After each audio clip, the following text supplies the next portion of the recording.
Greetings and welcome to another broadcast of Keys to Your Best Life. I am your host, Maggie Cavanaugh, and I am here today with a sister in Christ who is a gifted, talented actress, Stephanie Peterson. Stephanie, welcome to the broadcast. Thank you so much, and thank you so much for having me. Thank you for your kind words. I'm so excited to be here. Oh, I'm so excited to be here as well because there are a few things that I'm super passionate about. And the most thing I'm passionate about is Jesus, but I'm passionate about people getting free from behaviors that are that hold them back, destructive patterns and behaviors. And recently I had the opportunity to see Undefiled, and that's what we're going to focus on today, y'all. So make sure that you share this out if you're watching this live to your friends and family, coworkers, and so forth, because the topic in the movie Undefiled is a topic that we all need to be talking about. And I think the reason that the progressive part of addiction, to sexual addiction specifically, has been so rampant because people don't want to talk about it. And today we're going to blow that stigma right off of there because Stephanie played the role of Amber Jennings in this film. And so first, before we get started, tell us a little bit about you, Stephanie. I know you've been an actress. You've played in a lot of different roles. Take just a few moments to share with them how you got into acting, if you would. Sure, yes. So when I was a child, we all have our little career dreams when we're children.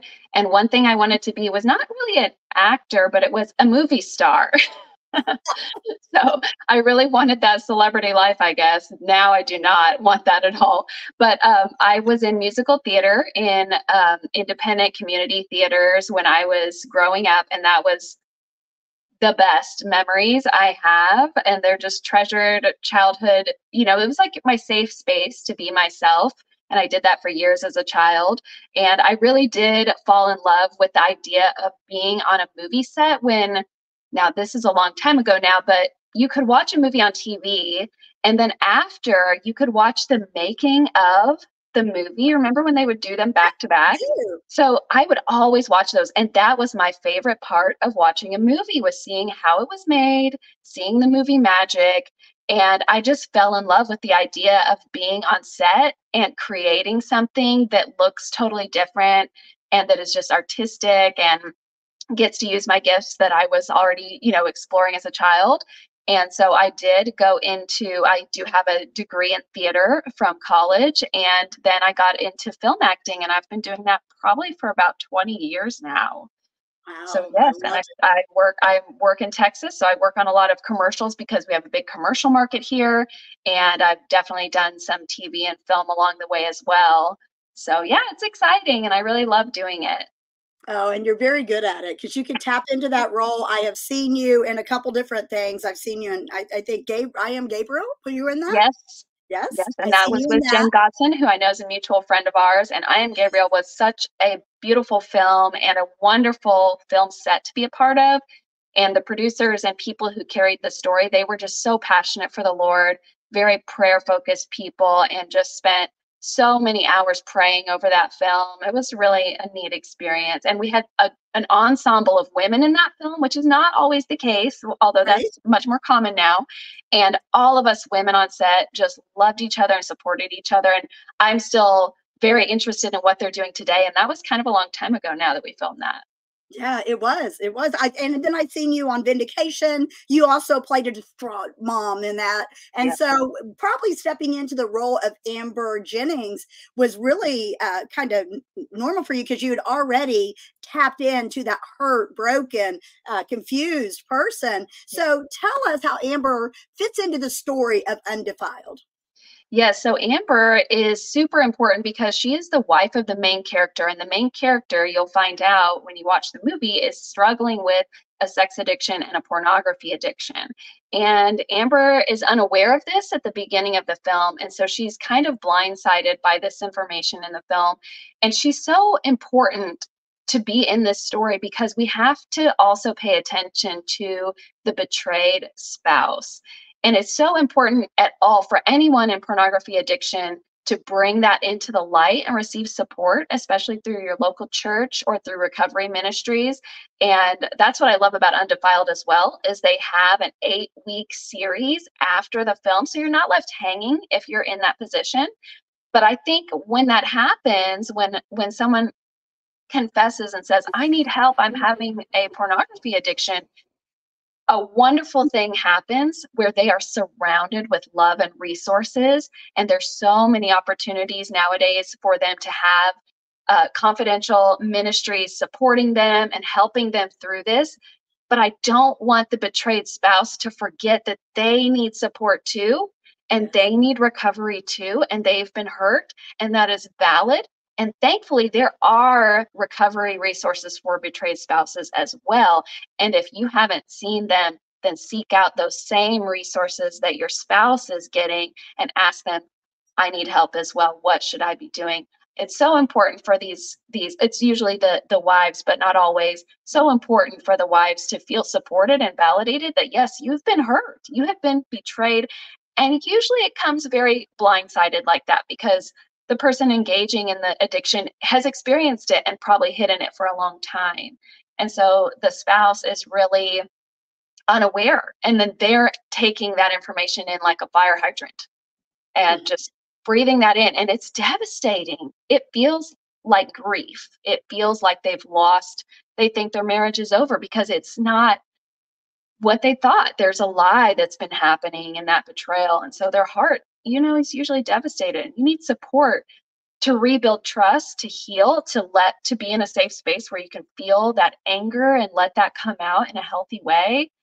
So I'm really, really proud of the filmmakers for putting Amber in this story. And even they had to choose what to focus on in this story. And they were like, man, we just wish Amber could even be a bigger part of this story. Well, I think the way that Amber's character was intertwined throughout, you could get that. And anyone watching it would relate to her. Just her, should feel that feeling of disconnect. The scene where you're in, I won't give away anything because I want everybody to go and watch the film, but the scene where you're in the kitchen and you're just kind of like checking out. You're just like, kind of in survival mode. And that's what happens with a hurt spouse. Yeah. And I want to tell you, if there's anyone out there who is watching this, what she is saying is super important. You think that your spouse is the one that has the problem. Now, you could be male or female in this situation because there is an increase of women involved in pornography. Yeah. And so do not think, it's just a man thing. We have an epidemic.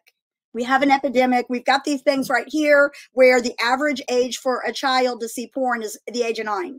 Yeah. And everybody's walking around with these little things right here, and their access to it is so prevalent. And so it's kind of like when you talk about addiction as a whole, we all have heard of AA, NA, things like this. AA has got Al-Anon, and then there's Celebrate Recovery, right, which is, for hurts, habits, and hangups, and these type of programs. But the fact that these filmmakers have an ongoing resource that's incredible, because someone might grab a hold of that material that wouldn't go to a local support thing because everybody's worried about what everybody thinks. And so I love that they put that in there. It is so incredibly important because it is like a family thing. It does not just affect the spouse. It affects, or the person that's in active addiction or, doing these type of things. And it also, I loved the role in it. I was telling Michael the other day, who played the father, like the, guy. So good. I know. He's an incredible actor. But I told him, I said, man, it was hard watching you in that role because he is such a nice, sweet, godly guy. And then he's so nice in real life. Yes. Very personable. Yeah. I met him at the where did I meet him? In Nashville at a conference, media conference. Yeah. And so anyway, long story short, it was just so weird seeing him in that character, but he portrayed it well because there is generational things and patterns and behaviors that are passed down. And it's important for the viewer of the film to understand. So maybe they're not actively in addiction, but somebody can understand being abused. And that creates a hurt, and that creates a void. So this movie is not, don't think, I don't have a porn addiction, so I don't need to watch it, or I don't need to get the resource. Because we have an epidemic with this, everybody needs the resource, because you're going to need it for one of your kids, or you're going to need it for a neighbor or a coworker or so forth. So, with her being essential, you kind of touched on why it's important to see and understand her, but how did you prepare for that role? Because you really, like, we're looking at you now, your makeup's on, you're beautiful, but in the movie, you could just see the distraught on your face. And honestly, it is my favorite thing when a filmmaker, now this is a lot of that freedom to be on screen like that comes from top down on a film set. So Matt McCauley, the director, he was very awesome to work with. He was very pivotal in helping me prep for the role. I had my own prep where I had to really take time to sit in Amber's shoes, especially with that fire hydrant of information. The marriage I've been living in for, I have a teenage son, so most likely I've been married a long time and it's been a lie.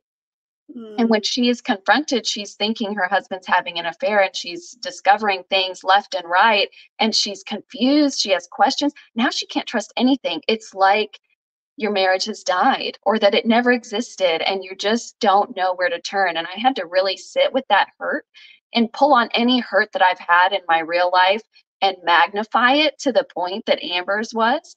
And like I said, the director, Matt McCauley, he was so wonderful to let me do what I needed to do and come to set as a distraught wife and not make everything pretty and not make everything look nice and come to set as someone who is so exhausted that they're not thinking about their appearance. She works too and she's trying to take care of kids and then she's finding out this stuff with her wife, with her husband. And yes, and so it took some time and some focus to get to that place that Amber was in this film, but I was very supported to be able to do that, and that made a huge difference as well. Oh my goodness, absolutely. I think that it's important for people to understand that it is, she was not in an okay space, but it's okay to not be okay, but we cannot stay there. So the fact that there is the resources available. So if you are watching this, first you need to watch the film and check it out and let it resonate with you. But if you are struggling in any way, I encourage you to go to the website and get more information because there's a lot of information out there.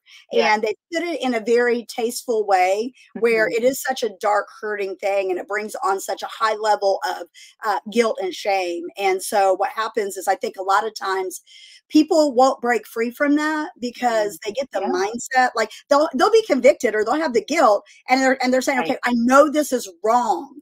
But when they get so intertwined in it, then the shame will just smother them. And then they are like, this is wrong. This is bad. Now I am bad. I am bad. And so, once their brain gets hijacked with that cycle of addiction, it is challenging. So, but regardless of where you're at, you can get help, whether you just got engaged in this behavior or if you've been bound up for years. This character in the movie had been bound up since he was a child. Yes. And you know what I love about the fact that they have this online video series as well, and the support groups as well, is because not all of our churches are resourced to carry that. And there are so many wonderful churches of all shapes and sizes that do, and God bless them because it is a difficult ministry to be in. And so I'm so glad that so many churches, big, small, rich, poor, rural, city, have recovery ministries, but not everyone does. Not every local community does. And like you said, some people really need that anonymity, whether it's because of their job or something else, to start off before they can kind of widen their net and telling their story. So I love that they have that because not everyone has the access and resources, or maybe their small town has just a couple churches and they don't have the resources. So I think that's an access thing. And I think that that is so helpful to people because you don't know where to turn, like you said, and that shame really makes you hide. And, God says, live in the light. And there's a reason, because when you're in the dark, you can't kill those lies. But when you're in the light, those lies, they start to explode with the truth. And Jesus covers it. His blood is good enough to cover anything you've done. And hallelujah, because we would all be sitting there hiding in the dark with you. So absolutely. Yeah. And it is his light. And it is such a thing that whenever you're dealing with it from the spouse's point or, Amber Jennings' point, in her mind, she's thinking, he did this. This is all his fault. But yet she might fall into behaviors that adds to it and makes it, instead of, being like, hey, there's an issue. Let's get help. Let's go to one of those support type things, or let's go get the help. She's hurt, angry, betrayed. And I think everyone can relate to that character, whether there is an addiction or not, because everybody is either, has some trauma or Yeah. something happened to where they're hurt to that point. So what do you feel like the hope for the film is going to accomplish? I know, we Yeah. talked a lot about the resources, and Yeah. I'm going to go back and look at all the resources again and implement them in some of the things that I do, because I see the importance of it. But as far as the hope for the film as a whole, awareness is a big thing, but what are some of the things you would like to see come out of that? My hope for the film Undefiled is for marriages to have restoration. I know that it's possible because I've seen it in others, and I know anything that is broken, God can fix and He can mend. And I know that this film will help people to look across that table at their spouse and have some hard conversations and just prompt that honesty in their marriage.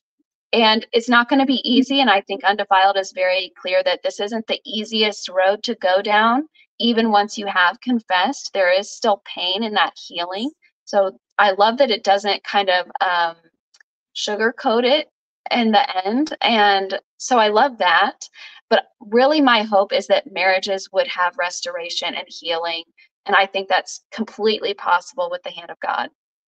Yeah, absolutely. When we put him in the mix, I tell people all the time and marriage counseling that, here you are, here, here's your spouse and here's God. And the closer you get to him, but because of the stigma involved with addiction and porn, people run from God instead of running to God. So they run as they're going away, they're going farther away from their spouse. And that could be a great asset to do it together, get healing together, and both be honest and transparent about what you're going through and your feelings, because then when you come out of that darkness into the light, then you can impact other people and share that. I believe in the pay it forward kind of thing.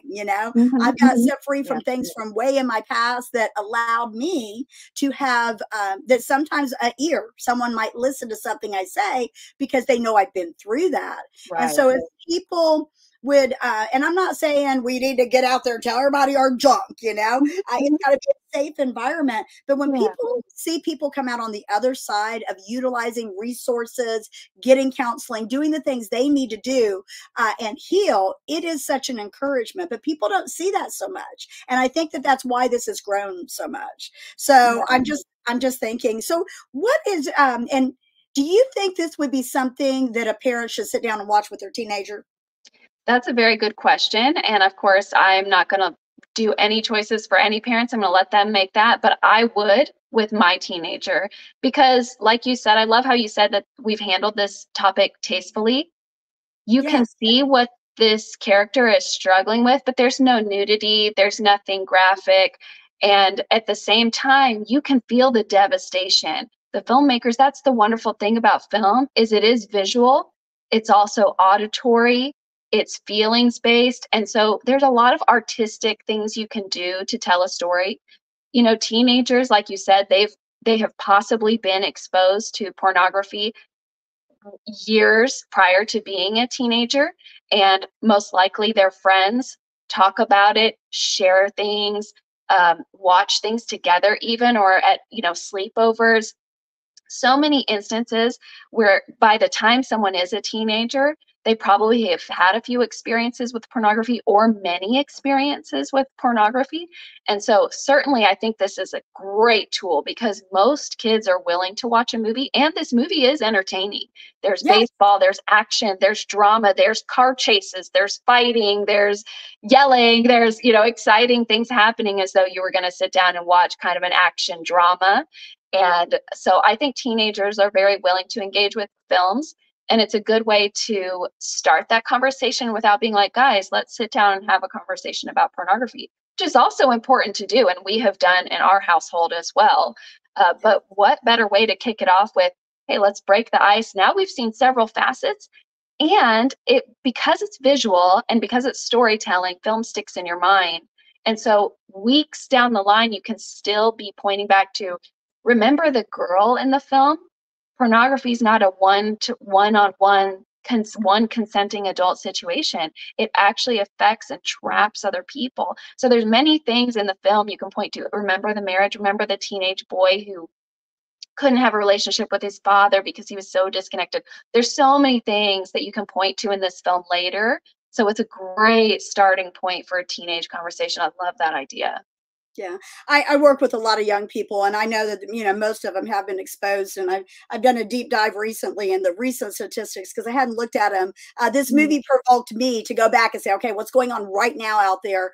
Because years ago I took a deep dive in the statistics, and the growth and what I've seen has been really, really scary. And even, young people going into seminary, some of the seminaries have quit asking them, do you mhm. have a porn addiction? They're asking, how severe is your addiction? Wow.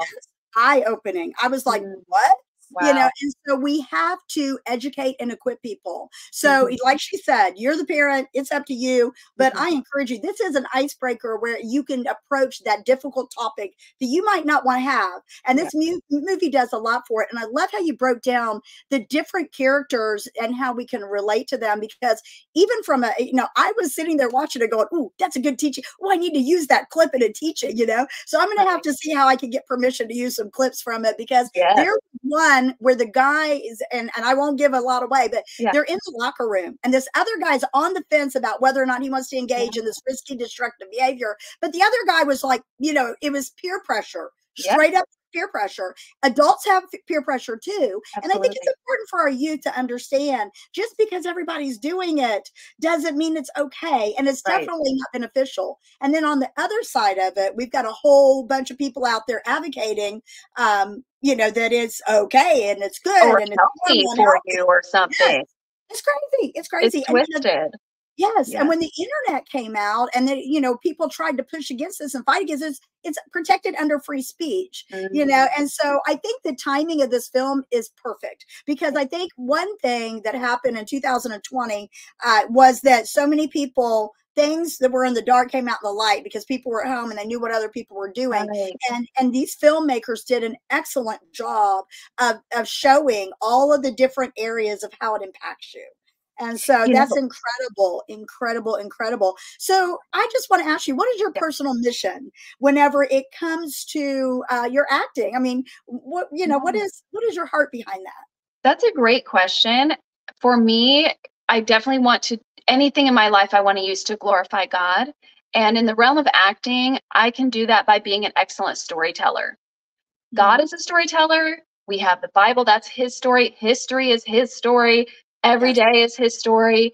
And he uses stories, obviously, hundreds of pages in our language of stories to teach us and to compel us. And there's a reason we're drawn to film, there's a reason we're drawn to visual storytelling.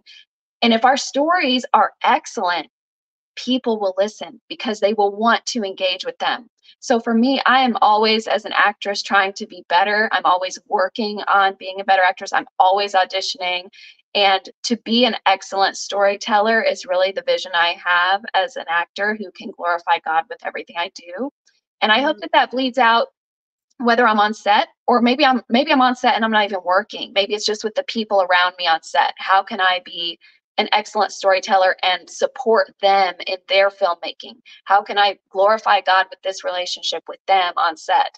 And I haven't always had that vision, and I feel like that has, over the years developed into a better vision for how I can glorify God in every single aspect of this career that he's blessed me with. absolutely. Well, you certainly do an amazing job at it. And I think in faith-based films, there's a hunger and a desire for clean entertainment that we Yeah. can, Oh my gosh, yeah. use to teach lessons or communicate with our families and so forth. Yeah. And you mentioned the fact that taking it in all the sensories, the eye gates, the ear gates, and all of that. And we know how important that is. Yeah. So thank you, thank you, thank you for saying yes when God led you to do this. Yeah. At the time you might have thought, I'm going to be a movie star when you were a kid, but look at the impact you're having because I believe that what you all are doing in faith-based films is full, it's ministry. It's Right. ministry. And we all have a sphere of influence, but this gets it into the hands of people that might not normally go visit a church or Yeah. go and so forth. So it's huge. It's Yeah. huge. So I always close out my broadcast with a question. Well, real quick, tell me what's next for you? What's coming down the pike? Anything going on right now? Oh, yes. So right now I'm in what's called the season of waiting. for an actor. Yes. So like I Yes. said, I audition every week. I'm auditioning for things, but we're always waiting patiently on the Lord for that next job. And right now I'm in that season, but I have so many wonderful connections with Mm. Christian filmmakers and with secular, because I have a talent agent. And so they're always advocating on my behalf. And so I know God's going to bring that next thing. Maybe it'll be comedy Ooh, after such a yes. serious film, right? But Yes. whatever he brings, I am ready. I'm ready to go.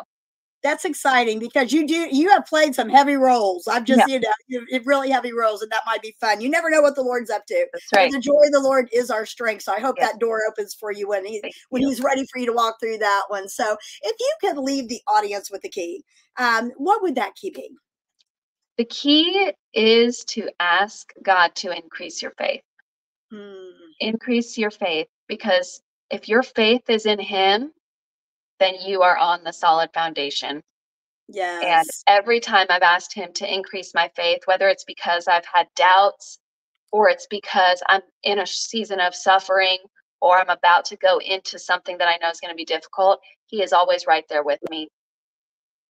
Wow, that is so incredibly important. So important. Well, I He's definitely faithful. would agree with that so much because sometimes our faith can get really tested. So, listen, y'all, I want you to go to the Facebook page for Undefiled Movie. Okay, you can go on there, you can watch the trailers, you can kind of get an idea of the sneak peek that we've given you today, but also make sure that you go and check out the resources available. I'll tell you, I'm just so impressed with what they've done. And make Yeah, sure you go to the website, on Facebook. When you go, make sure you like it so that you can get updates yeah, of what other people are saying. And then once you have the opportunity to see the film, it's always good to go and review a film. Give a good review so that people right. know they're not wasting their time. Yeah. So I watched it on a streaming device. Do you know the other platforms or areas that it might be available? I know that you can watch it on Amazon Prime. You Okay. can watch it on Apple TV. You can Okay. use your Roku and search for it. And it's also on Tubi. So if one of those is your favorite, and I assume it will be coming to more platforms, Yay. lightoflifefilms.tv as well. But Facebook, just search in the bar for Undefiled Movie. And like Maggie said, there's so many updates coming in almost every day. And you'll see my name on there commenting on things. And you can find my social media through that and connect with me as well. And yeah, I'm just so happy to support this film in any way. And I'm glad that it's on so many platforms. It's awesome. Absolutely. It is awesome because so many people more people will be able to be reached. And I really pray that churches get a hold of this and they get a hold of Yes. the resources and they start some small groups within their community. So if Yeah. you're a pastor or a lay minister or even a paraminister, go out there and get a hold of this stuff so that you can equip yourself to be able to help others. Don't give it that well, just go get help. I mean, Yeah. they know they need help. Right. They need you to, and that's what's so good about this is the movie doesn't end with, okay, now what do I do? And they're Right. out there on their own. There is actually the next step, and we need to know the next step. It might not, it might be scary. It might be like the staircase that you can't see. So anyway, it's been awesome hanging out with you, You Stephanie. too, I Maggie. appreciate you being here. So if you do have any questions, and do you have a website for your acting, or is social Yeah. media the best way to I connect with you? do. Yeah. Anything like that's fine. Stephanie-Peterson.com. That's with an O-N, Peterson. But if you go for Steffi Pete on socials, Steph E-I-E, Pete on Instagram, and then look for Stephanie Peterson, actress on Facebook, you can find me there and connect with me and follow and find out what I'm doing. I'm usually posting stuff every week, or I also make comedy skits on my Instagram. So if you like a little funny character work, then you can look there. I'm going to go check that out. I didn't know that, so I'm excited to say that. Well, Yeah. I want to thank you for your time today. Thanks, Maggie. I really There's a lot appreciate of that. things that y'all can be doing with your time out there. We're glad that you hung out with us. Please get this into the hand of someone that needs some encouragement. And we bless you in Jesus' name. God bless. See you next time.